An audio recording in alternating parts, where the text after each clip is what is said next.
सर्वमंगल मांगल्ये शिवे सर्वार्थ साधिके शरण्ये त्र्यंबके गौरी नारायणी नमस्तुते। श्री दुर्गायै नमः। अथ श्री दुर्गा सप्तशती। बहुत समय से मेरे मन में इस कार्य को करने की इच्छा थी। आज जब सभी साधन उपलब्ध हैं तो मैंने अपनी सोच को कार्य रूप में परिणत करने का एक छोटा सा प्रयास किया है।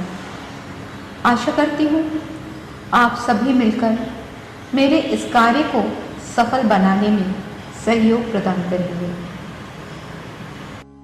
प्रथम अध्याय मेघा ऋषि का राजा सुरथ और समाधि को भगवती की महिमा बताते हुए मधुकैटभ का वध का प्रसंग सुनाना। प्रथम चरित्र के ब्रह्मा ऋषि महाकाली देवता गायत्री छंद नंदा शक्ति रक्तदंतिका बीज अग्नि तत्व और ऋग्वेद स्वरूप हैं।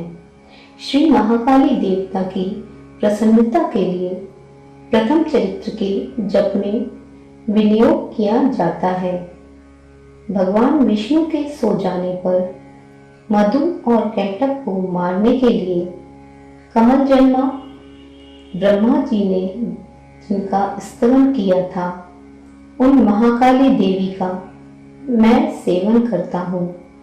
वे अपने 10 हाथों में खड्ग, चक्र, गदा, बाण, धनुष, परिघ, शूल, भुसुंडी, मस्तक और शंख धारण करते हैं। उनके 3 नेत्र हैं। वे समस्त अंगों में दिव्य आभूषणों से विभूषित हैं। उनके शरीर की कांति नीलमणि के समान है तथा वे 10 मुख और 10 पैरों से युक्त हैं। मार्कंडेय जी बोले, सूर्य के पुत्र सावर्णी जो 8वें मनु कहे जाते हैं, उनकी उत्पत्ति की कथा विस्तार पूर्वक कहता हूँ, सुनो। सूर्य कुमार महाभाग सावर्णी भगवती महामाया के अनुग्रह से जिस प्रकार मनवंतर के स्वामी हुए, वही प्रसंग सुनाता हूँ। पूर्व काल की बात है। स्वारोचिष मनवंतर में सुरथ नाम के एक राजा थे जो चैत्र मास में उत्पन्न हुए थे। उनका समस्त भूमंडल पर अधिकार था। वे प्रजा का अपने औरस पुत्रों की भांति धर्मपूर्वक पालन करते थे। तो भी उस समय कोल विध्वंसी नाम के क्षत्रिय उनके शत्रु हो गए। राजा सुरथ की दंड नीति बड़ी प्रबल थी। उनका शत्रुओं के साथ संग्राम हुआ। यद्यपि कोल विध्वंसी संख्या में कम थे, तो भी राजा सुरथ युद्ध में उनसे परास्त हो गए। तब वे युद्ध भूमि से अपने नगर को लौट आए और केवल अपने देश के राजा होकर रहने लगे। किंतु वहां भी उन प्रबल शत्रुओं ने उस समय महाभाग राजा सुरथ पर आक्रमण कर दिया। राजा का बल क्षीण हो चला था, इसलिए उनके दुष्ट, बलवान एवं दुरात्मा मंत्रियों ने वहां उनकी राजधानी में भी राजकी सेना और खजाने को हथिया लिया। सुरथ का प्रभुत्व नष्ट हो चुका था, इसलिए वे शिकार खेलने के बहाने घोड़े पर सवार हो वहां से अकेले ही एक घने जंगल में चले गए। वहां उन्होंने विप्रवर मेघा मुनि का आश्रम देखा, जहां कितने ही हिंसक जीव अपनी स्वाभाविक हिंसा वृत्ति को छोड़कर परम शांत भाव से रहते थे। मुनि के बहुत से शिष्य उस वन की शोभा बढ़ा रहे थे। वहां जाने पर मुनि ने उनका सत्कार किया और उन मुनिश्रेष्ठ के आश्रम में वे इधर उधर विचरते हुए काल तक रहे। फिर ममता से आकृष्टचित्त होकर वहां इस प्रकार चिंता करने लगे, पूर्व काल में मेरे पूर्वजों ने जिनका पालन किया, वही नगर आज मुझसे रहित है। पता नहीं मेरे दुराचारी भृत्यगण उनकी धर्मपूर्वक रक्षा करते हैं या नहीं? जो सदा मत की वर्षा करने वाला और शूरवीर था, वह मेरा प्रधान हाथी अब शत्रुओं के अधीन होकर न जाने किन भोगों को भोगता होगा। जो लोग मेरी कृपा, धन और भोजन पाने से सदा मेरे पीछे पीछे चलते थे, वे निश्चय ही अब दूसरे राजाओं का अनुसरण करते होंगे।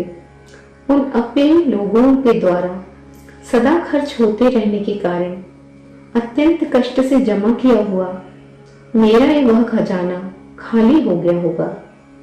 ये तथा और भी कई बातें राजा सूरत निरंतर सोचते रहते थे। एक दिन उन्होंने वहां विप्रवर मेघा के आश्रम के निकट एक वैश्य को देखा और उससे पूछा, भाई तुम कौन हो? यहां तुम्हारे आने का क्या कारण है? तुम क्यों शोकग्रस्त और अनमने से दिखाई देते हो? राजा सूरत का यह प्रेम पूर्वक कहा हुआ वचन सुनकर वैश्य ने विनीत भाव से उन्हें प्रणाम करके कहा। वैश्य बोला, राजन, मैं धनियों के कुल में उत्पन्न हुआ एक वैश्य हूं। मेरा नाम समाधि है। मेरे दुष्ट स्त्री पुत्रों ने धन के लोभ में मुझे घर से बाहर निकाल दिया। मैं इस समय धन, स्त्री और पुत्रों से वंचित हूं। मेरी विश्वसनीय बंधुओं ने मेरा ही धन लेकर मुझे दूर कर दिया है। इसलिए दुखी होकर मैं वन में चला आया हूं।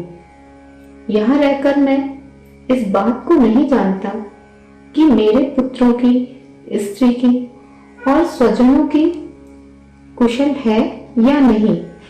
इस समय घर में वे कुशल से रहते हैं अथवा उन्हें कोई कष्ट है। वे मेरे पुत्र कैसे हैं? क्या वे सदाचारी हैं अथवा दुराचारी हो गए हैं? राजा ने पूछा।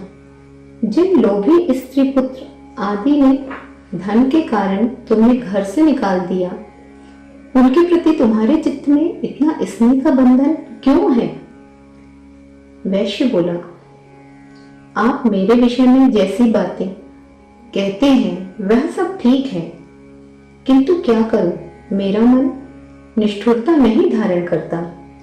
जिन्होंने धन के लोभ में पड़कर पिता के प्रति स्नेह, पति के प्रति प्रेम तथा आत्मीय के प्रति अनुराग को तिलांजलि दे मुझे घर से निकाल दिया है, उन्हीं के प्रति मेरे हृदय में इतना स्नेह है। महामते, गुणहीन बंधुओं के प्रति भी जो मेरा चित्त इस प्रकार प्रेममग्न हो रहा है, यह क्या है? इस बात को मैं जानकर भी नहीं जान पाता। उनके लिए मैं लंबी सांसें ले रहा हूँ। मेरा हृदय अत्यंत दुखित हो रहा है। उन लोगों में प्रेम का सर्वथा अभाव है, तो भी उनके प्रति जो मेरा मन निष्ठुर नहीं हो पाता, इसके लिए क्या करूं? मार्कंडेय जी बोले, ब्रह्मन, तदंतर राजाओं में श्रेष्ठ सूरत और वह समाधि नामक वैश्य दोनों साथ साथ मेघा मुनि की सेवा में उपस्थित हुए और उनके साथ यथा योग्य न्यायपूर्ण विनयपूर्ण बर्ताव करके बैठे। तत्पश्चात वैश्य और राजा ने कुछ वार्तालाप आरंभ किया। राजा ने कहा, भगवान, मैं आपसे एक बात पूछना चाहता हूँ, उसे बताइए। मेरा चित्त अपने अधीन न होने के कारण वह बात मेरे मन को बहुत दुख देती है। जो राज्य मेरे हाथ से चला गया, उसमें और उसके संपूर्ण अंगों में मेरी ममता बनी हुई है। मुनिश्रेष्ठ, यह जानते हुए भी कि वह अब मेरा नहीं है, अज्ञानी की भांति मुझे उसके लिए दुख होता है। यह क्या है? इधर यह वैश्य भी घर से अपमानित होकर आया है। इसके पुत्र, स्त्री और भृत्यों ने इसे छोड़ दिया है, स्वजनों ने भी इसका परित्याग कर दिया है, तो भी यह उनके प्रति अत्यंत हार्दिक स्नेह रखता है। इस प्रकार यह तथा मैं दोनों ही बहुत दुखी हैं। जिसमें प्रत्यक्ष दोष देखा गया है, उस विषय के लिए भी हमारे मन में ममता जनित आकर्षण पैदा हो रहा है।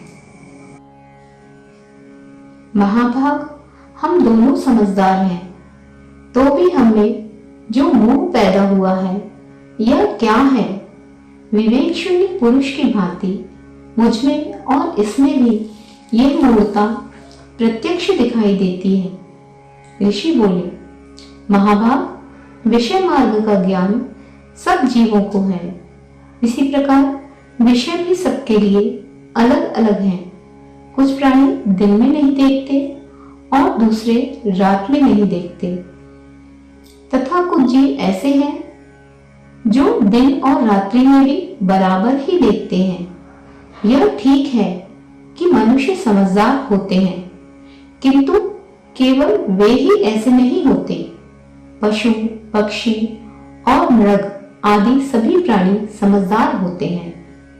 मनुष्यों की समझ भी वैसी ही होती है जैसे उन मृग और पक्षियों की होती है, तथा जैसी मनुष्यों की होती है वैसी ही उन मृग, पक्षी आदि की होती है।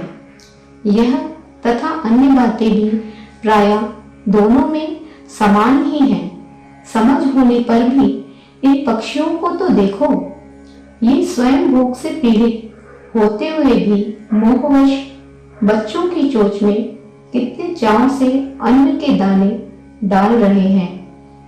हे नरश्रेष्ठ, क्या तुम नहीं देखते कि ये मनुष्य समझदार होते हुए भी लोभवश अपने किए हुए उपकार का बदला पाने के लिए पुत्रों की अभिलाषा करते हैं। यद्यपि उन सब में समझ की कमी नहीं है, तथापि वे संसार की स्थिति, जन्म मरण की परंपरा बनाए रखने वाली भगवती महामाया के प्रभाव द्वारा ममता में भंवर से युक्त मोह के गहरे गर्त में गिराए गए हैं। इसलिए इसमें आश्चर्य नहीं करना चाहिए। जगदीश्वरी भगवान विष्णु की योग निद्रा रूपा जो भगवती महामाया है, उन्हीं से यह जगत मोहित हो रहा है। वे भगवती महामाया देवी ज्ञानियों के भी चित्त को बलपूर्वक खींचकर मोह में डाल देती हैं। वे ही इस संपूर्ण चराचर जगत की सृष्टि करती हैं, तथा वे ही प्रसन्न होने पर मनुष्यों को मुक्ति के लिए वरदान देती हैं। वे ही परा विद्या, संसार बंधन और मोक्ष की हेतुभूता सनातनी देवी हैं, तथा संपूर्ण ईश्वरों की भी अधीश्वरी हैं। राजा ने पूछा, भगवान, जिन्हें आप महामाया कहते हैं, वे देवी कौन है? ब्राह्मण, उनका आविर्भाव कैसे हुआ तथा उनके चरित्र कौन कौन है? ब्रह्मवेताओं में श्रेष्ठ महर्षि उन देवी का जैसा प्रभाव हो, जैसा स्वरूप हो और जिस प्रकार प्रादुर्भाव हुआ हो, वह सब मैं आपके मुख से सुनना चाहता हूँ। ऋषि बोले, राजन, वास्तव में तो देवी नृत्य स्वरूपा ही है। संपूर्ण जगत उन्हीं का रूप है, तथा उन्होंने समस्त विश्व को व्याप्त कर रखा है। तथापि उनका प्रकाश अनेक प्रकार से होता है। वह मुझसे सुनो। यद्यपि वे नित्य और अजन्मा है, तथापि जब देवताओं का कार्य सिद्ध करने के लिए प्रकट होती हैं, उस समय लोक में उत्पन्न हुई कहलाती हैं।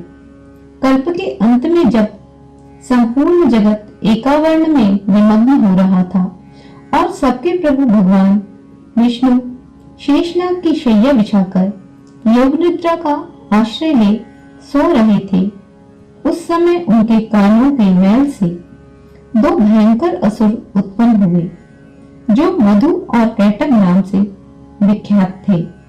वे दोनों ब्रह्मा जी का वध करने को तैयार हो गए।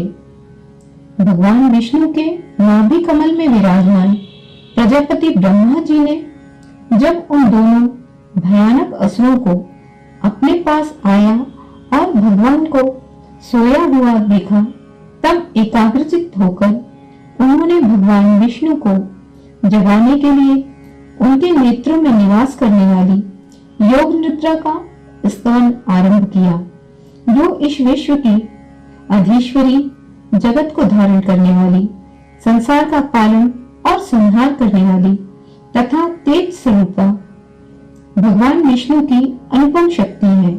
उन्हीं भगवती निद्रा देवी की भगवान ब्रह्मा स्तुति करने लगे। ब्रह्मा जी ने कहा,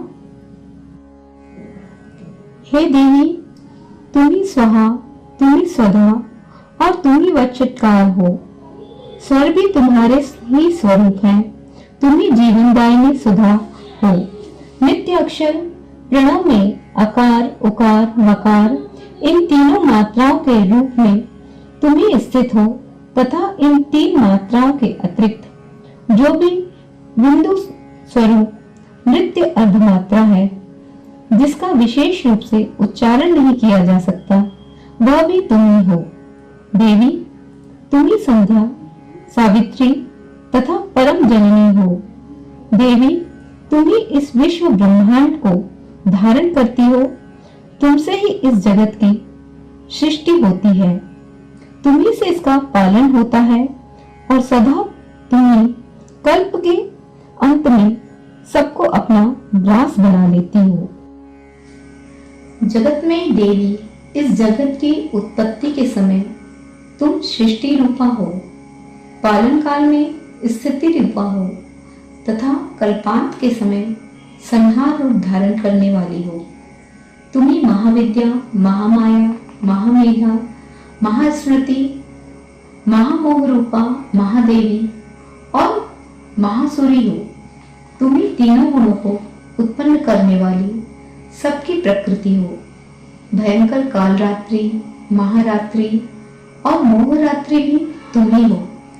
तुम ही श्री, तुम ही ईश्वरी, तुम ही हिरण्य और तुम ही बोध रूपा बुद्धि हो। लज्जा, पुष्टि, तुष्टि, शांति और क्षमा भी तुम ही हो।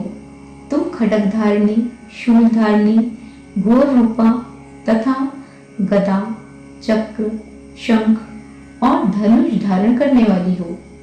बाण और भूषुंडी और परिध, ये भी तुम्हारे अस्त्र हैं। तुम सौम्य और सौम्यतर हो। इतना ही नहीं, जितने भी सौम्य एवं सुंदर पदार्थ हैं, उन सबकी अपेक्षा तुम अत्यधिक सुंदरी हो। पर और अपर, सबसे परे रहने वाली परमेश्वरी तुम ही हो। सर्व स्वरूपे देवी, कहीं भी सत असत रूप जो कुछ वस्तुएं हैं, उन सबकी जो शक्ति है वह तुम ही हो। ऐसी अवस्था में तुम्हारी स्तुति क्या हो सकती है? जो इस जगत की सृष्टि, पालन और संहार करते हैं, उन भगवान को भी जब तुमने निद्रा के अधीन कर दिया, तब तुम्हारी स्तुति करने में मैं यहाँ कौन समर्थ हो सकता है? मुझको, भगवान शंकर को तथा भगवान विष्णु को भी तुमने ही शरीर धारण कराया है, अतः तुम्हारी स्तुति करने की शक्ति किसमें है? देवी, तुम तो अपने इन उदार प्रभावों से ही प्रशंसित हो। ये जो दोनों दुधर्ष, असुर और मधु कैटभ हैं, इनको मोह में डाल दो और जगदीश्वर भगवान विष्णु को शीघ्र ही जगा दो।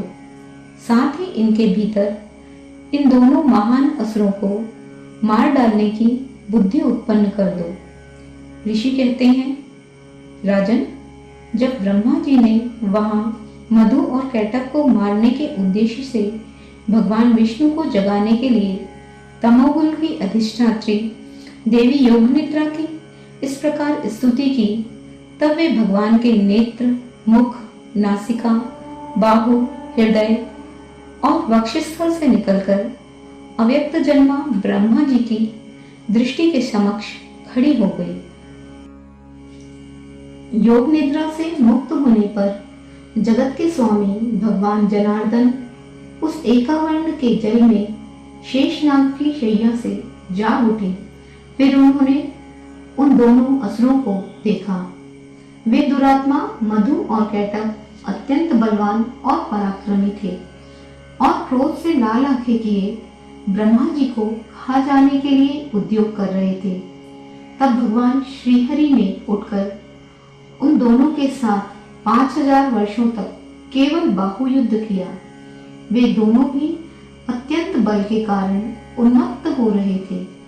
इधर महामाया ने भी उन्हें मोह में डाल रखा था। इसलिए वे भगवान विष्णु से कहने लगे, हम तुम्हारी वीरता से संतुष्ट हैं, तुम हम लोगों से कोई वर मांगो। श्री भगवान बोले, यदि तुम दोनों मुझ पर प्रसन्न हो तो अब मेरे हाथों से मारे जाओ। बस इतना सा ही मैंने वर मांगा है, यहाँ दूसरे किसी वर से क्या लेना।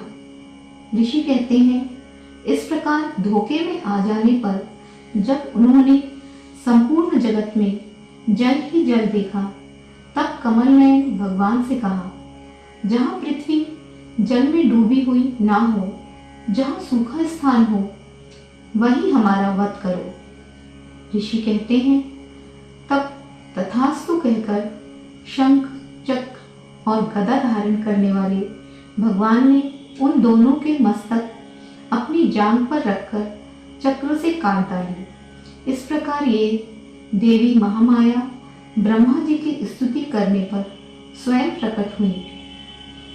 अब पुनः तुमसे उनके प्रभाव का वर्णन करता हूँ, सुनो। इस प्रकार श्री मार्कंडेय पुराण में सर्वाणिक मतवंतर कथा के अंतर्गत देवी महात्म्य में मधु कैटव वध नामक पहला अध्याय पूर्ण हुआ।